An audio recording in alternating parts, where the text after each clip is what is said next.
This bottle has been around the block more than the Virgin Oak, leagues ahead of the budget Kentucky Cask, and a few more years of wisdom than the world-loved Deanston 12-year-old. This beauty, Deanston 18, in my view, is the best expression of Deanston. Oh my, well that is something and a half. Welcome back to Jeff Whisky. I'm Jeff, this is Whisky. Let's crack on.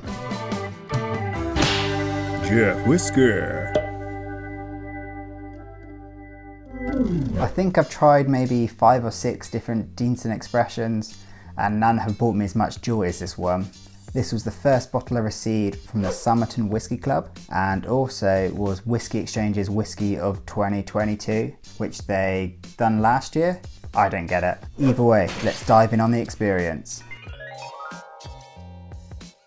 While it is not a run-of-the-mill design, I see what you did there. It has done a great job of looking relatively modern, yet nodding to classic craftsmanship. What did he say? I'm not going to dive too far down the branding rabbit hole, but the Deanston font, while looks simple, has this great heritage height, and the shape of the letters just all entwines nicely with the signature covered label. The cork is just stunning. I have another cork as a magnet on my fridge, and who doesn't love a top tier cork? The website is pretty solid, and for some reason I now mention that in every video. Either way, the natural colour, non-chill filtered and a solid ABV, this bottle has got everything ticked. Of course, it's got to handle a hearty slappity slap, so here goes.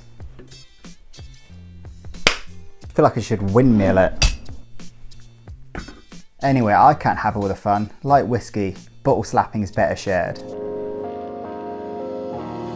Jeff Whisky. Jeff Whisky. Jeff Whisky. Hey Jeffy boy, Jeff Whisky boy, here's a nice whiskey slap for you.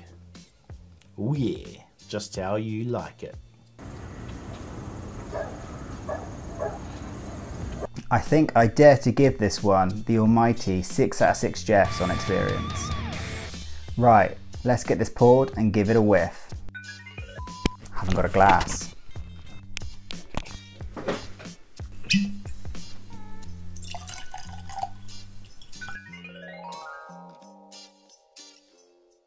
The nose is super light and friendly, really inviting. It's like if you've ever been to a National Trust orangery or like a well-kept orangery. There's fresh, zesty sweetness, orange of course, moss, Curium, Ebrium, and unless I'm going crazy, that's selenium. like a little bit of greenhouse must. Greenhouse must for men.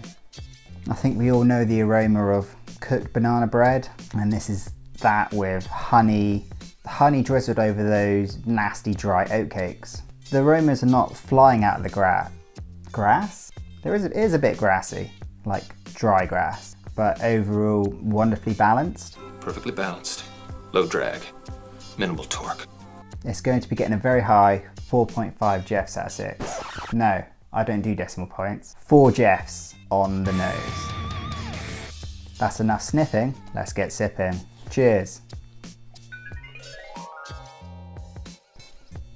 There's so much buttery floralness. Flora on florals.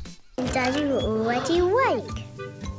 Mummy won't let us watch wrestling on TV, but she seemed quite good at it with Daddy. There's sweet barley sugar, sprinkled over crispy green apples. Really light, yet there's a lot of, I don't know, heft to it. I did recently become a bit unenthused with the whiskey world. I was trying to finish off whiskies which I didn't fall in love with. Pour me. Pour me. Pour me another drink. But this really reignited the spark. It's also fresh, yet it's got like a hearty malt centre. Now, I'm not the biggest cake fan, and I'm really not a fan of carrot cake, but that's what this reminds me of, and I really like this. I'm not sure if it's just the extra age, but compared to like the 12, this has this lovely waxy, slightly leathery lick at the end, which just hangs around in the mouth. It's brilliant. Yeah, it's absolutely banging. How do you do, fellow kids? Somehow not overwhelming. There's like a bit of ginger, a bit of spice. It's just wonderful. I think it's gonna have to be a big 6 out of 6 Jeffs. Anyway, let's talk about the cost. As mentioned, I got this as part of the Somerton Whisky Club, so it cost me £50 delivered. This bottle is well worth that and then some. And then over the last year, it's popped up on different sales and different websites, and it's been between £50, £60. Again, I'd say great value, even if it is getting a bit pricey. However, just before filming this, I had a quick Google, and it seems to be around between £70 and £80. That is more than I myself have spent on one bottle of whiskey. Yeah, this is such a great, strong bottle. But is this bottle great? Yes. But is it worth that money? This penny pincher is not sure. Let me have a sip to make the final choice.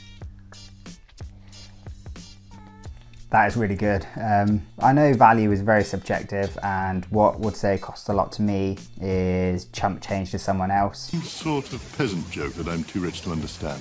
It is at the pricier end, but it is a brilliant 18-year-old whiskey. I think, to be fair, it's going to have to get the average score 3 out of 6 Jeffs. So it is good, you know, it's the average point at that price point. Does that make sense? It doesn't really make sense. Either way, that's rounding up the total at a mighty 19 out of 24 Jeffs. There's certainly a reason why so many people rave about this bottle. But either way, if you've enjoyed this review, give it a like. If you've hated it, a dislike. And if you're new and want to support the channel, slap the subscribe button. All that's left is, that was Whiskey. I'm still Jeff. Cheers to the next one.